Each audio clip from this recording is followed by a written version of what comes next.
নমস্কাৰ খবৰৰ খবৰ বুটলি পুনৰ উভতি আহিছো ইনফোকাছৰ আজিৰ খণ্ডলৈ প্ৰথমে জানিলো আহক কিদৰে সজোৱা হৈছে আজিৰ খণ্ড ইনফোকাছ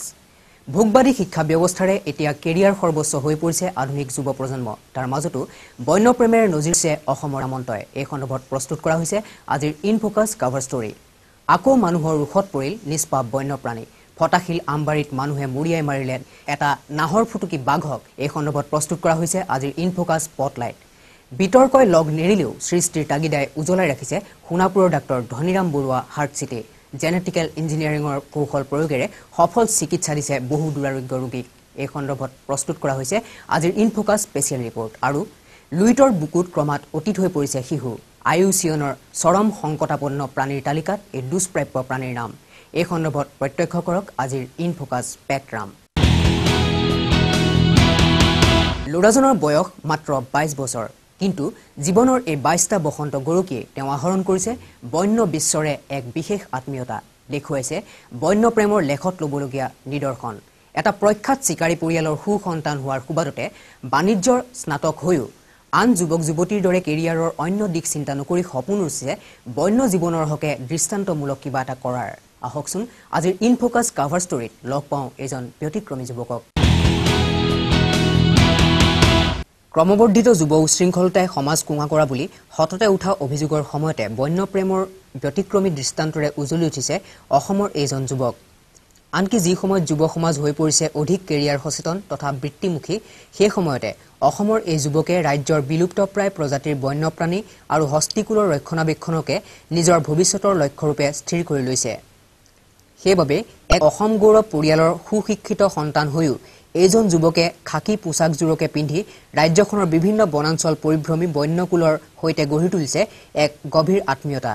যেন তেওঁ বাস্তৱ পৃথিৱীৰ এজন টাৰজান নহবইনো কিয় অসমৰ সুসন্তান প্ৰখ্যাত চিকাৰী দেশভক্ত তৰুণৰাম ফুকনৰ নাতি তথা বৰ্তমান ৰাজ্যখনৰ বিশিষ্ট প্ৰকৃতিপ্ৰেমী তথা নিপুণ হাতী চিকাৰী দীপেনৰাম ফুকনৰ পুত্ৰ তেওঁ নাম শ্যামন্তৰাম ফুকন জীৱনৰ 22টা মাত্ৰ বসন্ত অতিক্ৰম কৰিলেও কিন্তু শ্যামন্তই এই কম সময়ৰ ভিতৰতে পিতৃৰ হৈতে হাতী চিকাৰলৈ যোৱাকে ধৰি মৃত্যুৰ মুখৰ পৰা বহু ভয়ানক বিষাক্ত সাপ পৰ্যন্ত উদ্ধাৰ কৰাৰ অভিজ্ঞতা আহৰণ কৰিছে মোৰ দেউতাৰ পৰাই মই আজি সৰুৰে পৰা এই জীৱ-জন্তুৰ কথা মানে হেৰি কৰি শুনি বা নিজে বহুত ক্ষেত্ৰত নিজে যাই পেলাই নিজে হেণ্ডেল কৰি বহুতখিনি ক্ষেত্ৰত নিজে শিকো এনে কৰি কৰি তাৰমানে এনেকুৱা বস্তু হৈছে এইটো বস্তু নিচা নিচিনা হৈছে মোৰ তাত মানে যেনেকৈ ইংলিছত ক'ব গ'লে আই এম এডিক্টেড টু দিছ জীৱ-জন্তুৰ ফালে মোৰ মানে একদম পূৰা মানে জীৱ-জন্তু বুলি ক'লে মই মানে বেলেগ মোৰ একো নালাগা নিচিনা আৰু আজি যি ৰাতি 12টা বজাত মোক কোনোবাই ফোন কৰি কয় যেনেকুৱা কথা এনেকুৱা এটা বস্তু কথা এটা হৈছে যে ইয়াতে এটা আপোনাৰ কিবা জন্তুৰ কিবা প্ৰব্লেম ফচি আছে বা কিবা কিবা জন্তু ওলাইছে চাব পাৰে আপুনি আহি পেলাই ৰাতি 12টা কি ৰাতি 2টা কি মই মানে যেতিয়াই কওঁ মানে সেনেকৈ ওলাই গুচি যাম চামেই বা হেৰি কৰিমেই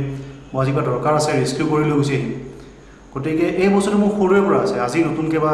এই 2-4 বছৰ ধৰি নহয় পৰিয়াল প্ৰদত্তভাৱে হস্তিকুলৰ হৈতে বিশেষ আত্মীয় গঢ়ি তুলিব সক্ষম হোৱা স্বত্ত্বেও বহু হাতী বস বনাবলৈ সক্ষম হৈছে দুপৰি সাপ গড় বাঘ পৰ্যন্ত নাম শুনি ভয় লগা প্ৰাণীৰ শ্যামন্ত গঢ়ি তুলিছে বিশেষ আত্মীয়তা বাণিজ্য বিভাগত স্নাতক ডিগ্ৰীধাৰী শ্যামন্তই শিক্ষা জীৱনৰ পাঠ্যক্ৰমত বন্যপ্ৰাণী সম্পৰ্কীয় বিষয়ে আজিও গুৰুত্ব নোপোৱাত আক্ষেপ প্ৰকাশ কৰে মতে অন্যান্য কেৰিয়াৰলৈ সচেতন কৰি আজিৰ শিক্ষা ব্যৱস্থাই জীৱনৰ প্ৰতিও ছাত্ৰ ছাত্ৰীসকলক স্কুলীয়া অৱস্থাৰ পৰাই আকৃষ্ট কৰিব পৰা হ'লে এই ক্ষেত্ৰখনত কাম কৰাৰ বাবে তেওঁ কিছু সতীৰ্থ বিচাৰি পালেহেঁতেন আজিও ভাবোঁ মই যেনেকৈ লগৰ মানে এটা ল'ৰা এটা লগৰ মানে ল'ৰাই হওক ছোৱালী হওক এটা বৰ এটা কম হৈ আছে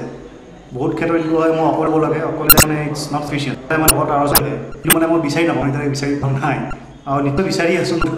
যদি কেতিয়াবা ওলাই আই বি থেংকফুল টু হিম আৰু ভগৱানলৈও পৰিয়াল গুৰিৰ সম্ভাৱনাৰ বীজ ৰোপণ কৰা শ্যামন্তৰ দৰে উদীয়মান প্ৰজন্মও বন্য বিশ্বৰ প্ৰতি প্ৰকৃতি স্বৰ্গভূমি অসম তথা পূৰ্বাঞ্চলে যে ভৱিষ্যতে এক অনন্য দৃষ্টান্ত ৰূপ পাৰিব তাত নাই